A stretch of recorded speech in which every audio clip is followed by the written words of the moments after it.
Hey there, cats and kitties. I'm the Blues Man and Sexy Blues. So what I want to talk about today is Doctor Who, specifically Series 6, where we're going, where we've been, theories that have either strengthened or completely gone kaput, because recently I was fortunate enough to grab the first half of Series 6 in DVD format and watch those first 7 episodes again. My sister and I watched them, and it was a much more thorough and enjoyable experience than my initial viewing, which was pretty much relegated to online and mobile device, because, that's pretty much the only way I can watch them. Somebody uploads it to YouTube, and that's how I see the episodes.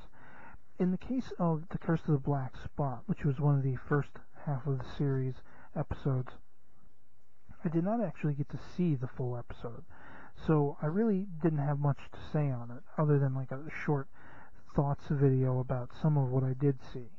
And on viewing these in a more comfortable fashion on TV, I noticed some things here and there that I had noticed the initial viewing, but then I also noticed things that I hadn't noticed in the initial viewing. And so some theories and ideas up to the most current episode, which was Closing Time a few nights ago, some of those theories have changed, some of those theories have remained the same, and I thought I'd discuss some of that. Basically, as of the time of this recording, the finale of Series 6, The Wedding of River Song, is about 5 days away, and I thought, no better time than to kind of get some of these ideas out there and fuel the fire of, questioning for Whovians and fans, what is going on, how is it all going to come to an end. And it seems like we have as much of the answers as we need, but there are going to still be loose ends to tie up. And can it be done in the finale? Who knows? We'll have to wait and see in 5 days' time how it all comes to a close. But I want to go back to the beginning, and the beginning is arguably either going to be Series 5 with the very first episode, the 11th Hour, or perhaps, and my feeling is, it's going to be actually Series 6, the very first episode, which of course was The Impossible Astronaut. But I'm definitely not discounting the fact that some of these things could have played into Series 5, and it could all wrap up in the final episode of Series 6, encompassing both. That's definitely, it remains to be seen. It's not an impossibility. But I want to go back specifically to The Impossible Astronaut, because when I watched this episode in the first viewing, something I did notice was a line of dialogue that Amy says. She says something about, as they're seeing the doctors going through history, going through crazy adventures, and she says something like, it's almost like he's trying to get their attention. In fact, it's like he's acting very strange. Now, why could he be acting strange? He knows he's going to die. Sure, we know that now. This was him going out in a blaze of glory, so to speak. But I like to think, going back to some theories I had when we got to the Ganger episodes, The Living Flesh, or whatever it was called, there was an idea that the Doctor was a doppelganger, and that the Doctor who would die was the Ganger, and so on and so forth. Well, now that we have seen the end of Closing Time, and this will be spoilery if you haven't seen it, it looks as though the sort of young River Song, the melody version of River before she becomes the River we really know and are familiar with, is put into a spacesuit by Madame Kavarian and the Silence and the mysterious army that has been against the Doctor. And so it kind of, it still hangs over our heads a little bit, could this Doctor who dies on the beach, Lake Silencio, could he be a ganger? Could he be a doppelganger? Could he be a clone? Whatever like that. But that's another line that's in the episode of The Impossible Astronaut.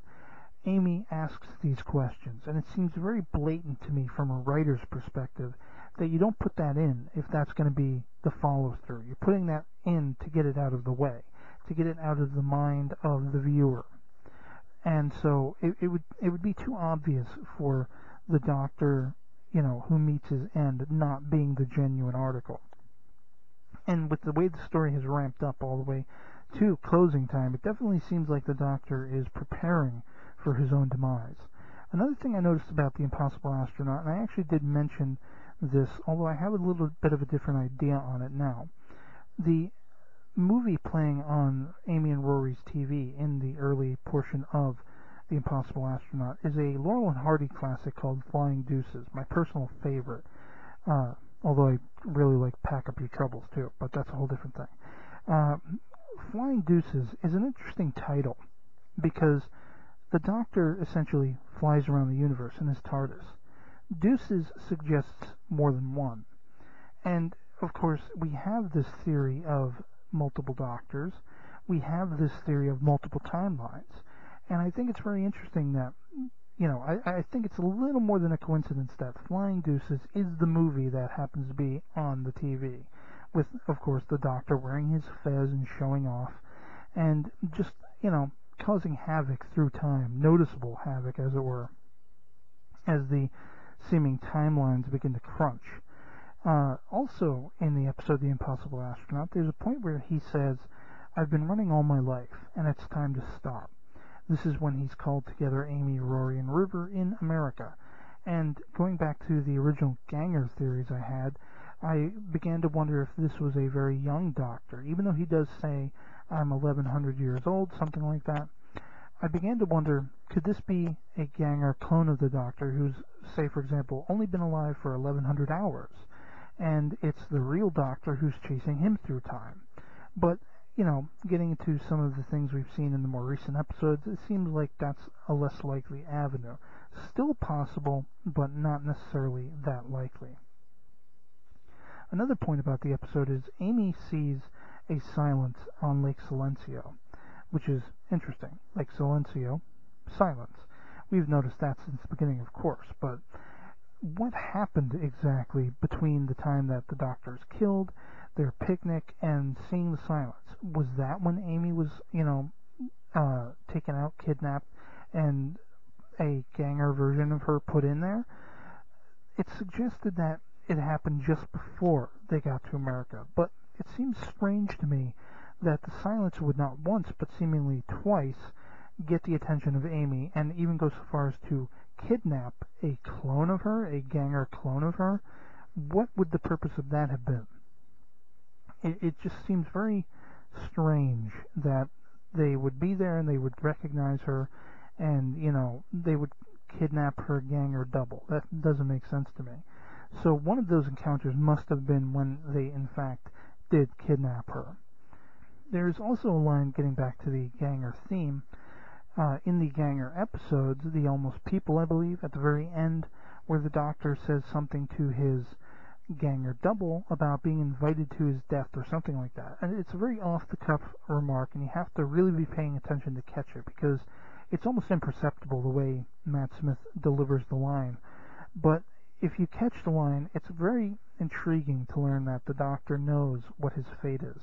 In fact, it's very intriguing that there are hints that he's known that Amy is a Ganger since the very beginning. Well, how could he know all this since the very beginning if he's out of the loop? He's making a big fuss about Amy, Rory, and River saying, trust me, when obviously he actually knows more than he's letting on.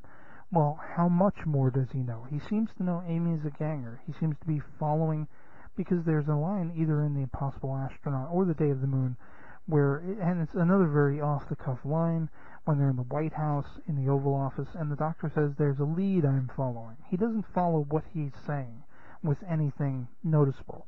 But it is very poignant, I think, that the Doctor is making all these references as if he knows more that is going on, or that he's letting on. And so I would begin to question, how much does the Doctor know? Is this Doctor perhaps a Doctor who's already lived through the entire series and has come back and reliving it to figure plot points? Is he being, guided by his future incarnation, like, akin to leaving post-it notes on his bathroom mirror for himself later? I don't know. It's very intriguing. It all falls in line with the multiple timelines and the multiple Doctors, and what I've seen of these spoilers and theories of the plot line for The Wedding of River Song. This seems to be all coming into one cohesive whole, as far as multiple timelines, corrupting each other, existing as one, potentially multiple Doctors, multiple universes. It's all a possibility. When we get to the God aspect, there's, ever since Series 5, about the middle of Series 5, the Weeping Angels episode, there has been a lot of this theology in Doctor Who. There's the sort of, church army group that we're all wondering about with the Omega symbol. Speaking of which, that Omega symbol, everyone's been talking about how it's like Omega with a pi symbol inside or whatever, and in watching it on TV, what it occurred to me as was it's an Omega symbol with two lines in the middle that very much look like an 11. So, what is their goal? To take down the Doctor. Which version of the Doctor is this? The 11th. So, the end of 11 seems to be... Maybe I'm just making, small potatoes out of it, but regarding this whole God and worshipping, theme that's been going on, in A Good Man Goes to War, the army resurfaces, seemingly. I don't know if it's the same army or not. That's arguable. But they do have, the similar Omega symbol. And they're worshipping a god of some kind. We don't know what god that is exactly. But it's very interesting that in The Girl Who Waited, for example, the Doctor is referred to in sort of a seething manner by the older Amy. Oh, God speaks, whenever the Doctor says something. And, of course, then we have the God complex, which is arguable as to whether the Doctor sees himself as a god, roving around through time and space, basically bringing about life or ending it thusly. And this whole God complex could be, in fact, referencing the Doctor's life and what he's doing, how he's carrying himself across the universe.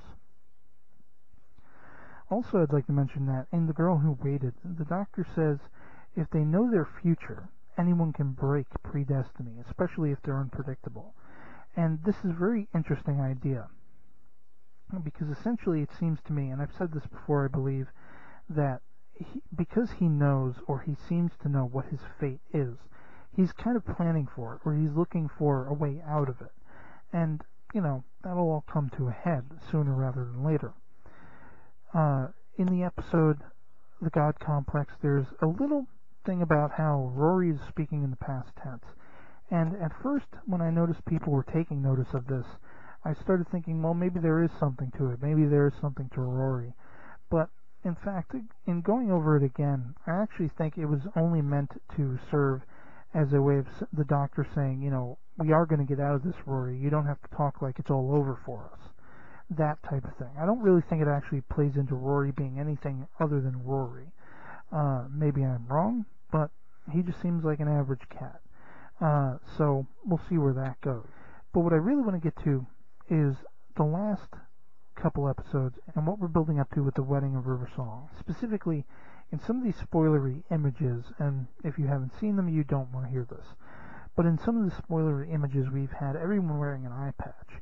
And from the get-go, we thought, alternate universe, mirror universe, evil universe, and things like that. But the more pictures have come out, we've seen that all the characters, including the Doctor, Amy and Rory, seem to all be wearing these eye patches.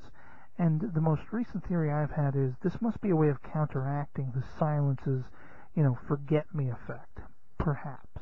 But moreover, The Wedding of River Song is a very interesting title.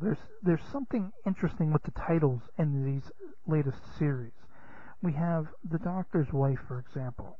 It became very much a metaphor in the sense that it wasn't really the Doctor's wife, it was the TARDIS and the relationship the Doctor has with the TARDIS. So I would actually like to implant this idea in your head.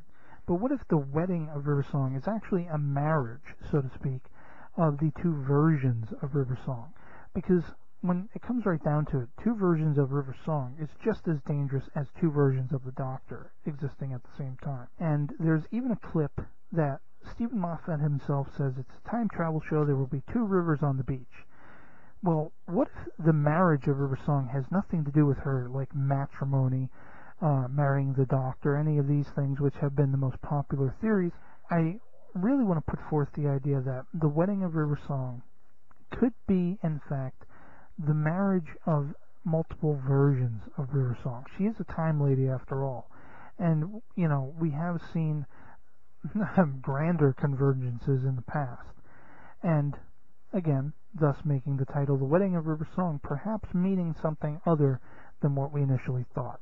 But, essentially, these are the ideas I wanted to put forth, and I hope you enjoyed listening to them. So, Until next time, I will catch you all later. Peace.